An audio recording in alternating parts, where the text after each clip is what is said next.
All right, folks. By my clock, it is 3 p.m. Mountain, which means we are going to get this show rolling. So, for those of you attending our first live episode of SEO On Demand, welcome to episode 4.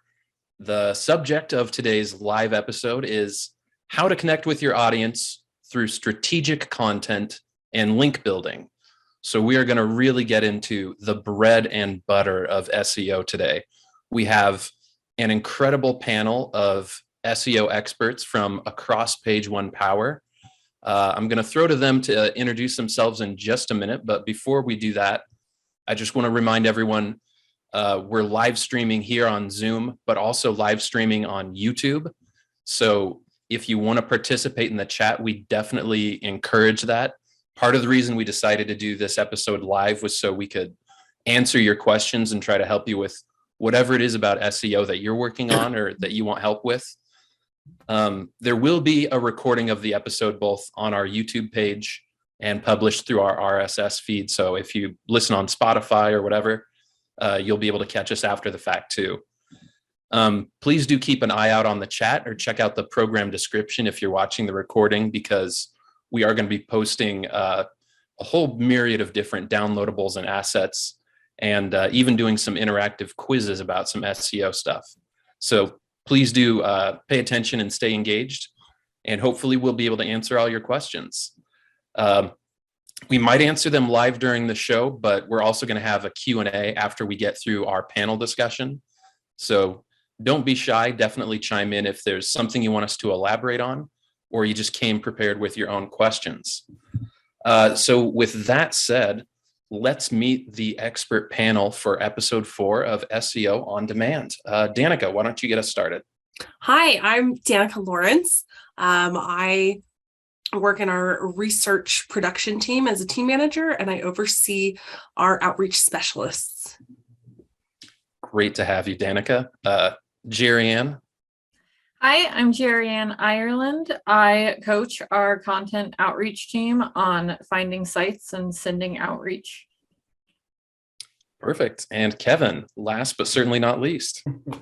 Hi, I'm Kevin Gear. I work also in the research department as an advanced link builder for Page One. I've been there about a year now, so a little over a year actually. So we've got quite a good spread of different people.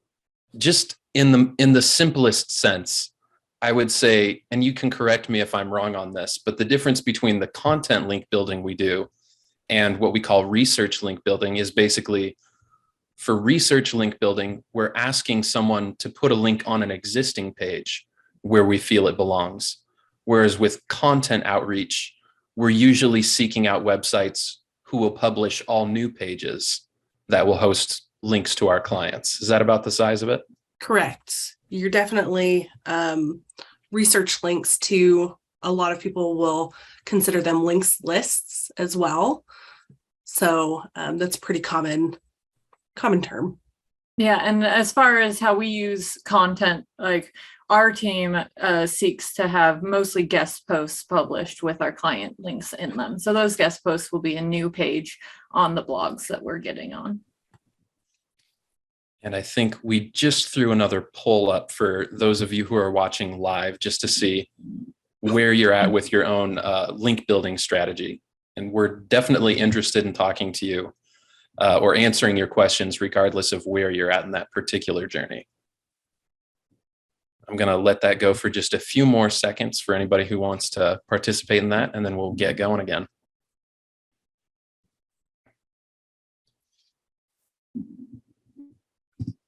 All right.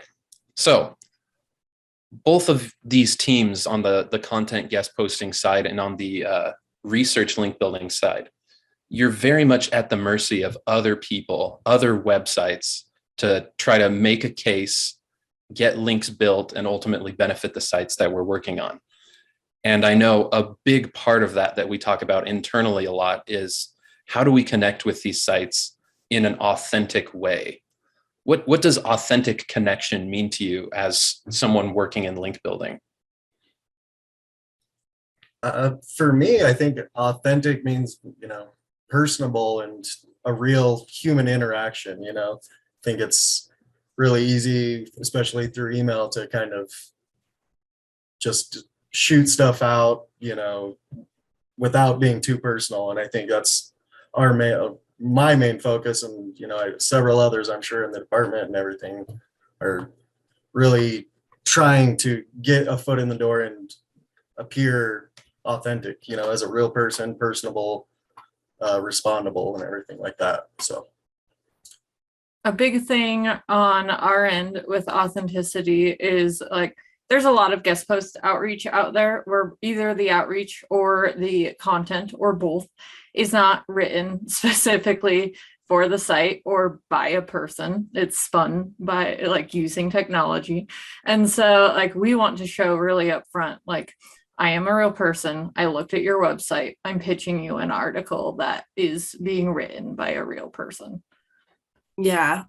Authenticity to me really comes down to a gut check of, is this an email I would respond to? And does it make sense to be coming to me? Is this a person that I can have a conversation with? If it's something that I wouldn't be okay receiving and would make me feel like the email I'm receiving is not genuine, that's a really good litmus test. So for me, it's really just being able to connect on that level. So I'm interested in what you just brought up. I mean, I know you're not supposed to define a word by using the word in the definition, but what would make something, what's a red flag for inauthenticity? Like what for you would make an email not worth responding to or not worth considering? And how does that inform how you go about trying to reach people in a genuine way? There's a handful of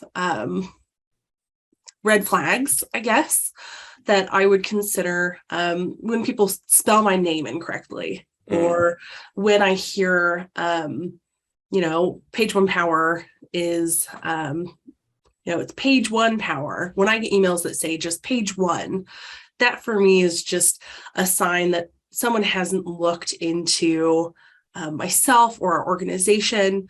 When I'm talking to people about, or when I receive emails and the content of the email doesn't directly clue me into what someone's trying to say, that for me is another just sign that they're not really working to build a relationship. I think all outreach really should come down to, we're building a relationship, whether that's a one-time relationship or a long-term relationship where maybe you're posting frequently or we share different resources or assets frequently. You want a genuine relationship with those people, and you want to talk to individuals the way that you would expect that.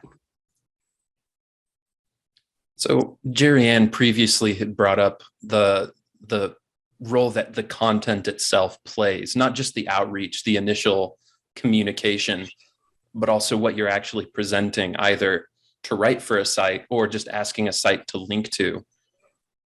How much does that inform both how you do the outreach and how you can present yourself as being more authentic based on what it is you're actually sharing with them to link to? On the content side, I think the biggest asset, or like the biggest benefit we can give or show site owners is like why this is relevant to their audience and like why their audience cares about it. So the content like that we're linking to, which may or may not be in like mentioned in the email because like we're pitching a guest post with a link to that content. But the content we're linking to needs to be relevant to their audience. And so saying like, I think your audience can benefit from something exploring this topic is like a great way to show them you're looking at their site, you know who their audience is, and you know what their audience cares about. And your audience has some overlap with their audience. What about you, Kevin? Because I know unlike what Jerry Ann's talking about, you're not pitching a topic that you will then write about. You're often pitching the asset itself that you want the links pointing to. Right. So how does that work for you? I think it's honestly really similar to Jerry Ann and the content side as well. I really try and let them know that I didn't just grab their site out of a bucket. It's a fine-tuned list, and using their similar terminology and everything like that, showing them that I didn't just send out this bulk email to you along with 100 other people. It was, I went through your pages, I went to your homepage to see what you actually provide other than just that one resource list. So really getting to know who I'm outreaching and letting them know that, as well, that it's how and why I came upon them is really important, as well as, addressing what and why I'm there, straightforward. So I'm interested to hear you talk more about the site finding process itself, because I can see there's a combination of trying to actually develop some empathy with the audiences that you're supposed to be serving and the people that you're going to be contacting. But I have to assume there's also a level of vetting like you were describing. It's not just mass emails to everyone with a website. So how do you balance those two, and how do you go about those to build a site list that is worth reaching out to and that you can then reach out to more effectively? It's comes in a few different ways. I think we start with examining or looking at, reading through, proofing what our asset is that we're going to pitch, and see who fits into that category, what types of audiences, what niches are available, and who can we outreach there, starting with that, and then exploring with Google searches and backlinking where similar items are hosted and where there's available spaces to place those as well. New and fresh places is really important thing, I think, as well. So it is a process, of, because you can find two sites that offer very similar items, but their end game isn't necessarily the same thing, so really vetting those out, not just,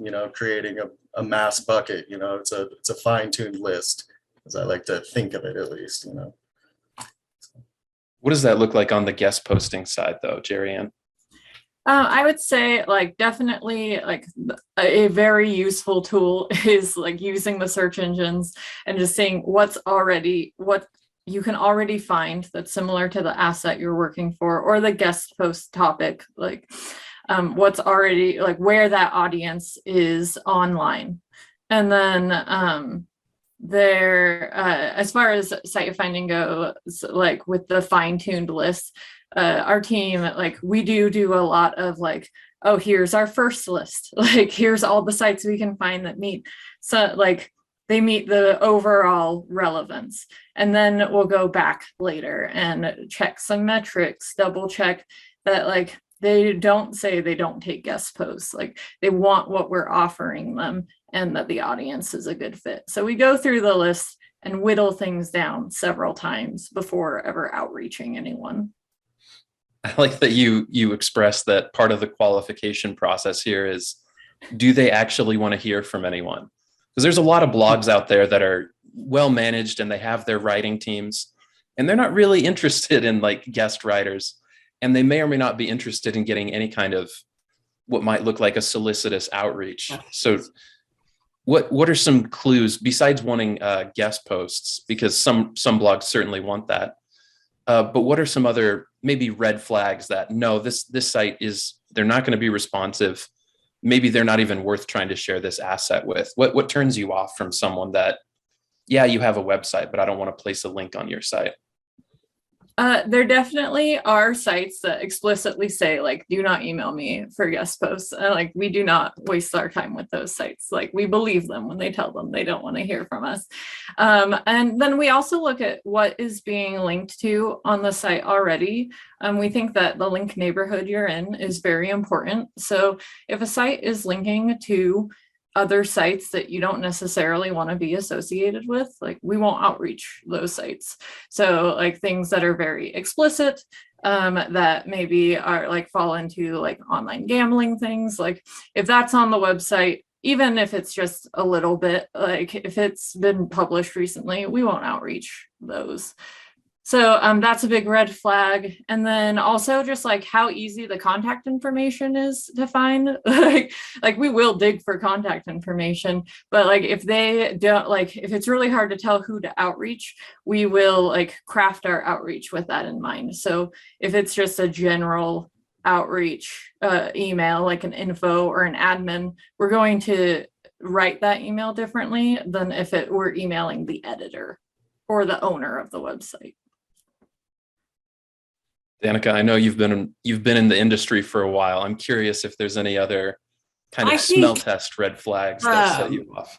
Really, when we're looking at websites and who to contact, I think understanding job roles of who you're contacting is so vital. You know, kind of going off of what Jerry Ann said, the emails that you send to someone who is an admin or an intern or maybe has some oversight of the website but isn't jumping into the back end to update a page or to publish a piece of content, you're going to talk to them differently than someone who's a webmaster, who is an editor. Anyone who really manages a website, you're going to have a different conversation with. It's the difference between a decision maker and someone who can just get you the information to help move along that conversation that you're trying to have, whether that's getting an article published or working to have someone update a page and include a link to your resource.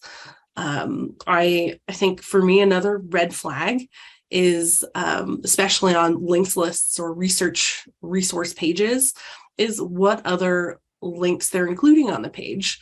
Is it only internal links or a sister website? If so, they're probably not looking for third-party resources, regardless of whether the resource we have is going to be useful for their audience and that, they should add it. If they're not including external links, it's not a good use of your time.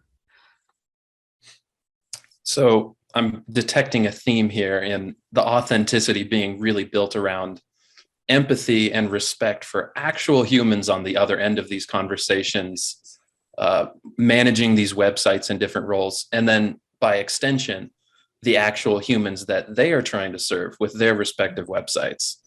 So while we're on the subject of real people, I want to throw out here that one of our promotions today is you can sign up for a free 30-minute SEO consultation with one of our real live experts who can take a look at your website, answer all your questions, and find out what kind of work you need. Do you need keyword help? Do you need link building help? Do you need a technical audit, or just kind of placing you next to your direct competitors? So check out the link. There's a link in chat if you're live, but there'll also be a link in the show notes or the description if you're watching the recording. So definitely check that out. We're also throwing a poll out there. There's a couple quizzes that have been going out, so I hope you're enjoying those. Just kind of asking SEO trivia. But we also have some questions about how interested you are in talking to us. So please take a minute to fill that out. Now, getting back to the thrust of it, what you're kind of talking about with red flags is really, is this going to waste someone's time? Obviously, you don't want to waste your own time, but you're also kind of describing how can I be considerate, again, of these real people with real jobs. This website may be a job, it may be a hobby. How can I be respectful of their time?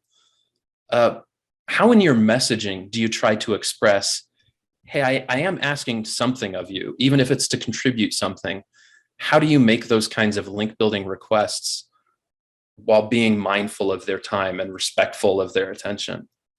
I think for our department, just understanding how different industries work and what someone's schedule is going to look like is super vital. Universities, I think, are a huge group for us where they have different cycles through the year where school is starting, finals are happening, people are on holiday vacations, people might be taking sabbatical or extended leaves. Those are things when we're talking to, maybe it's a professor that is managing a page or a webmaster, you're going to have a little bit more understanding that January, the first week of January, you don't expect to hear back from them. But if you are reaching out to them saying, hey, I'd love to hear from you within the next X period of time, is a really great door to not be pushy, not be spammy, but also understand you'd still love to talk to them when they have a free moment. I think that's just one example of, again, it ties back to just being aware of who you're talking to and what's important to them and what their value adds are, and respecting their schedules. With people working from home and working remotely more, that changes people's schedules as well, and what they're doing and when they're doing it. So including that, I think, in your emails is a really just great way to show that you're understanding of their time, and just being clear and concise with everything that you're including in your email just helps to further show that you're not trying to add another thing to their to-do list that is just an annoyance, but merely like, hopefully it's something they can get to and be willing to work with you on.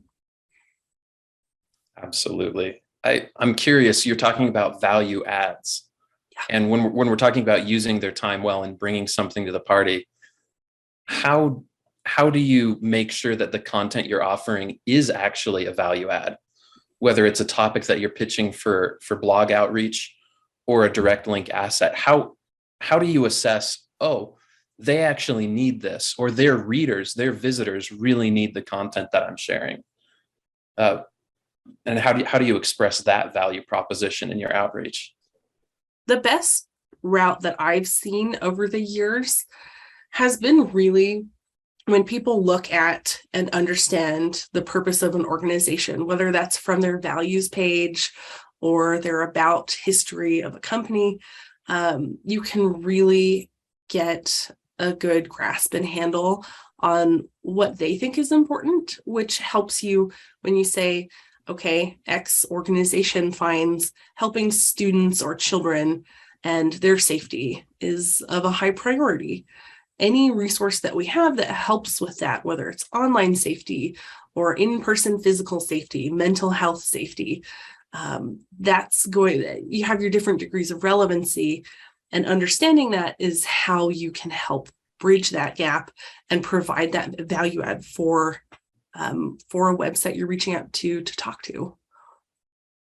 On the guest post side, like, we do a very similar thing. Like, we will often pitch a specific guest post or a couple title options. And I think the most success we find is when those titles are inspired by the current content on the site. So we will even often use oh, I saw your article about X, and I'd really love to explore this topic further, talking about this aspect of it that you didn't have a chance to touch on. And so you show them their audience is already interested in it because they've written about it, but there's more. And so you're adding to it. And so that's where the value is. Yeah, I agree on, the research listing side that, looking at what your guide or our asset has that might not be listed on that page and presenting that to them. Say you already share some wonderful pieces. This is something that's an addition to, a helpful addition to. It's not just another one on the list. It's not, really demonstrating its value, its worth, what it has to provide, and connecting that with terminology that they use or verbiage that's on the site already, really connecting, because those are words that they're familiar with, they use and posted on their site.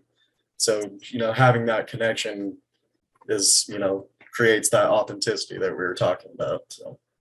And when you're making target lists, really thinking about here are things that are tangentially related. Here are people that will be interested in this topic. So with the safety, it's okay, so we do have different types of safety that people who are interested in internet safety might also be interested in this other form of safety that is what our client is offering. So I'm watching the chat and I'm seeing some questions are starting to trickle in. So I'm going to shift gears into the Q&A portion of the show here in just a second. But before we do, I just want to throw out there the other promo that we're running right now. We will offer a free technical on-page, off-page analysis, which is up to a $750 value. So if you check out the link that's in chat, or just check out the show notes or the description, depending on when you're watching this, you can get the link to learn more about our free audit and talk to one of our specialists to get that going for you. So we've been talking a lot about process here. I want to dial this all the way back to zero. We're talking a lot about link building. Why is link building important, and how does it actually benefit SEO? Like what role does link building, backlink acquisition play in an SEO strategy? There's a handful, there's a lot that it does. And oh yeah, I see moderator jumped in there. But really just building that authority to some of your really key pages and helping your website expand is a core one. Link building sends signals to both like people and search engines. And so like people is like your end goal, and like your upfront goal as well. But like when you're sending those, so when you're linked from a site that shares an audience with you, even if it's just a segment of your audience, or your audience is just a segment of your target site's audience, you are like increasing your visibility. And then since search engines are always looking for what is useful for people, you're also increasing your visibility for the search engines. Here's the trend again, where we're talking about technical things, we're talking about web development things, but it all comes back to who are we serving, how are we serving them, and how can they be served better with our content, with the sites we're targeting for link building, the whole ecosystem. And I appreciate that you're talking about, credibility and signals, because link building ultimately is one of the kind of three pillars that search rests on, right? Google constantly talks about EAT: expertise, authoritativeness, and trustworthiness. And I think link building really gets to the core of all of those. Experts get linked because they're worth quoting and their assets are worth sharing. You showcase your authority by demonstrating how many people are linking to you. And obviously, quality link building, white hat link building, represents the trust that you're accumulating online, right? So a question that showed up, and this is a little bit of a leading question, but they're asking about how SEO can double your conversion rate. And I'm curious if you think doubling your conversion rate, is that too ambitious? Is that realistic? What would you say about managing expectations for an SEO campaign in terms of the timeline, how long it takes for the results to be felt, how long it takes to do the groundwork to do it right? And then when it comes to outcomes, what does that look like? And I know, because it depends is such a popular answer. What does it depend on for these different types of websites? What are the key features that let you go, oh, you stand to benefit from link building, or, oh, maybe you actually need a different content strategy? Danica, let's start with you on this one. I think it really, putting a timeline on it is so hard, because you can go through and do some really quality future-proof work and really lay that ground down for your website and the different pages that you're wanting to improve on. But if you don't do it right, you can do it like this and be ranking really well short-term. If you don't do it right, it's not going to help you long-term. And managing that long-term and keeping that consistent work going, whether that's a new content strategy, evaluating your current content strategy, continuing link building to the same pages versus different pages, focusing on the different keyword pillars you might be doing, running a technical audit on your website consistently, because sometimes you miss things and sometimes things change. Google's guidelines, they are updating the algorithm all the time, and making sure that you're in line with that takes time. It's something that you have to continue to do, whether you put an emphasis on your content strategy though, or on your keywords or on your link building. That's an internal discussion that you have to have on, okay, where is my website at right now? And what's going to benefit it the most? If your website is not set up well for Google bots to scrape it and see what's on the page, what different audiences and products are you offering? If you don't have a good starting base, everything you do is going to take 10 times the effort. So doubling your conversion, going back to the question, like doubling your conversion rate, are you looking to double that and have quality conversions from your clients or from potential clients and buyers, or are you looking for a quick turnaround? Like, you could double your conversion rate and it be garbage depending on the type of work that you're doing. I hate that it depends, but it really right. The path that you choose can dictate how long and how comprehensive the work that you're doing is. It's a choose your own course with different signs. And I appreciate you bringing up the point of Google constantly evolving and even your own website evolving. We're broadcasting and recording this live at the very end of July. And just this week, we got the latest update to the Google Search Quality Rater Guidelines, which isn't exactly the Bible for ranking factors necessarily, but it's kind of the nearest thing we have to real transparency from Google. So I think that just goes to show you the wheel never stops turning, right? So what are your expectations? What are you starting from? Are you a brand new company trying to build name recognition and basic visibility? Are you an enterprise company that is trying to outcompete the up and comers? It's really hard to say. It really does depend on where you're coming from. Norma, I just wanted to throw in go ahead. With guest post link building too, conversion is a really interesting concept, because like what is linkable in blog posts and articles is not landing page content. It is informative content that editors want to link to because it provides information. And so a conversion on a blog post or an article is not a sale. And that's why when our clients have content that we're linking to, we do think it's very important for them to have internal links linking to their converting pages. But a conversion isn't always even traffic to that page. Sometimes it is just the link, and traffic is a great bonus.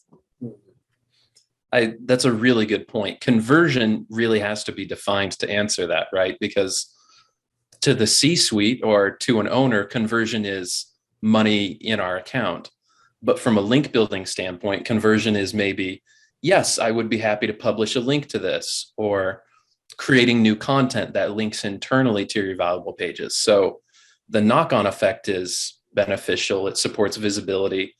It gives you the brand development that you're looking for, but not all of it directly corresponds to money in your pocket. Sometimes that's a few steps down the road, or it takes time for that benefit to gather.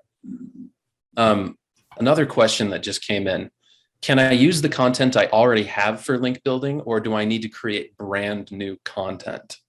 So Kevin, I'm curious what your attitude on this is, because you're asking for direct links to assets. You have to sell the asset. Right. How do you tell if someone is ready for prime time for you to go out there and ask for links to their content versus when they need to create something that's even worth pitching? I think that's definitely a thing we run into. I think really just going through and examining and researching, is there an audience for that piece? Is it structured well? Is it readable? Is there good flow to the article or the post, the resource, whatever you want to use? And also, do you like visually appealing, do you have a bunch of ads on that page popping up and things like that that might not be able to pitch as well to a target or a potential linking site. So I think really that's, those are some things that I think we look at and have trouble with sometimes converting if it's an older piece that the information's outdated, or if there's new updates to it, is really important to take a look at and be honest with the client too, of like, this won't work because of this reason, or will work great because of these reasons. So I think obviously both sides work well, doing fresh content and revamping even a current one is possible as well too. So might not be start from scratch. It could just be like a rebuild of it. So I love that you brought up the same way that we're assessing sites that we might target for link building. Safe to assume they're assessing what we're passing to them as well. yeah, definitely. Yeah. We don't want to get links on a site that we don't want to be associated with. The other side of the coin is the site needs to be in pretty good shape before we can ask for people to link to it. If it's spammy, if it's too commercial, if the content is out of date or low quality, those are all signs, not just to create new content, but like you pointed out, Kevin, to maybe look at how your site is structured. And again, looking at the technical side, is this loading well? Can you view it on mobile? Is it going to crash your browser? All those things. Right. So something else that has come up a couple times, and I want to ask all three of you about, it really gets to the core of scale and quality and what the relationship between those two things is when it comes to link building. So the first question I want to ask is, can you send the same linkable asset to multiple websites? Like if I have one good article or one good page, how many times can I share that out and hope to get links to that? I'll jump in here. You can send it out to any site that's going to find that relevant. I mean, it's a bit different on the content side, but when you have an existing asset on your website and you're trying to have backlinks, built to it, it's going to be valuable for a variety of different people. And there are hundreds of websites that exist that I say there are so many websites, but there are going to be so many websites that exist to address a specific audience. You also have to consider, especially when you're looking at pre-existing assets that you're going to be pitching to links lists or resource pages, there's a different degrees of relevancy in terms of websites that are going to have domain to domain relevance, domain to page relevance based on your asset, page to page relevance. And that just expands the runway you have of target websites that you can reach out to and talk to. So I would say as long as it's relevant and the quality is up to snuff, there could be countless ones. That would be a lot of work, but like the time that you stop is when it's not relevant and there's no quality target websites. That is when you have found the line and you should stop outreaching. That's a good qualifier. Not that you're out of websites, but you're out of quality websites. Because like we said, you don't necessarily want a link from everyone serving an audience. Yeah. You want links from websites that are serving their audiences well, with reputable content that themselves have a good reputation. So again, you only want to be associated with people that reflect well on you. And with websites, it's the same way. So you talked about relevance a lot. So I want to throw this one out there. Another question from the audience. What is the relationship between keywords and link building? And I feel like Danica already kind of answered that a little bit in talking about relevance and the different levels of relevance. But Jerry Ann or Kevin, do you want to talk about how keyword research or just considering the keywords on a page influence link building? Yeah, so like keywords are a great tool to be able to tell what content is about. And like one thing that we will use in our outreach as a strategy is like looking at the keywords for our target sites and really making the connection between the keywords for our asset and keywords that the site might want to rank for. So like if it's in a sustainability niche and we have an asset about like green energy, like we'll talk about like specific green energy keywords that maybe the target site already like ranks for, but not great. But maybe they're not too hard to rank for. We might put that in the title of the piece we're pitching and like tell them like this is relevant to you, like people searching for this topic like might be more likely to find you if you have a piece really about it. So the keywords are a reflection again of audience and intent and trying to serve both, right? Absolutely. Now, Kevin, I know it can be a little bit different on the research side, but I'm curious, keywords are kind of a big factor of how you even conduct site finding. Is that right? Yeah, definitely. With so many different words meaning the same thing in different audiences and, regionally even, different parts of the country can refer to different topics in slightly different usage, so really, I make so many lists of every topic I get into of just synonyms, or similar words that I can search for or find for, and looking at other targets and seeing, how they use those words, like I said, the verbiage earlier is really using that connection to dig deeper into search results, and seeing how many different angles that can open up for you, different audience shifts, slightly, northeast instead of going north, but it's still, in that ray of where you could be and where it's a quality place where to rest is at. So another question that just came in, this is more to do with how you go about your outreach. How do you find out who the right person is to outreach?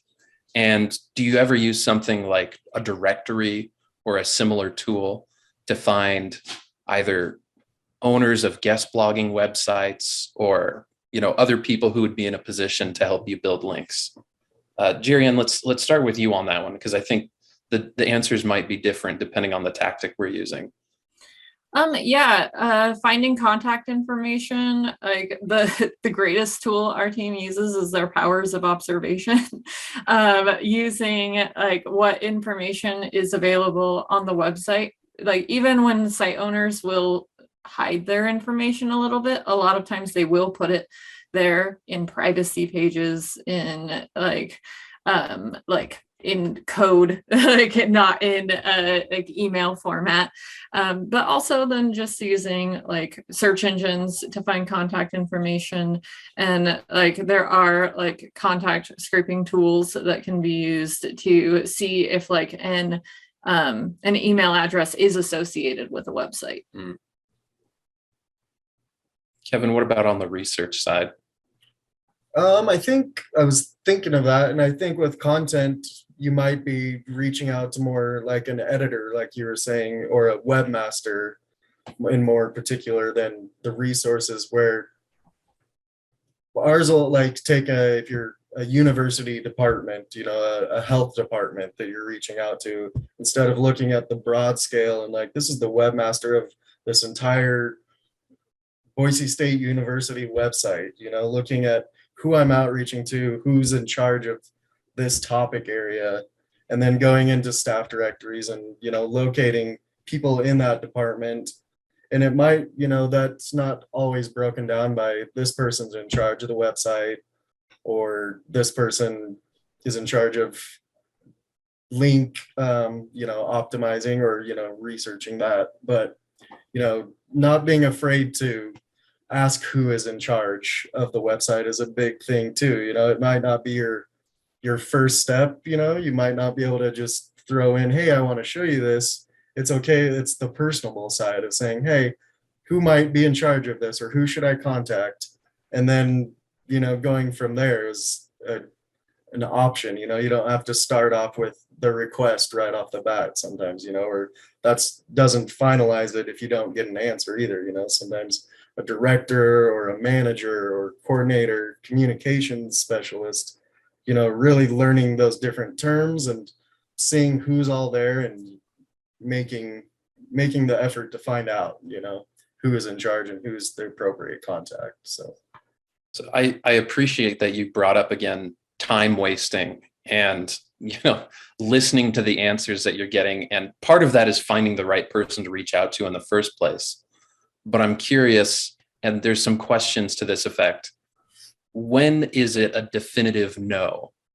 And what about if someone's not responding? How much follow-up is appropriate? And if someone declines a link, might you reach out to them again with a different link? So when you're, let's talk about ghosting first. What happens when you just cannot get an answer? What do you do? I mean, go ahead, Jerianne. So we typically will follow up if we are not responded to about 3 to 4 times. And one thing we do in our initial outreaches, not every time, but one thing we play with is telling them if I don't hear from you, I will touch base. And so they know to expect to hear from us.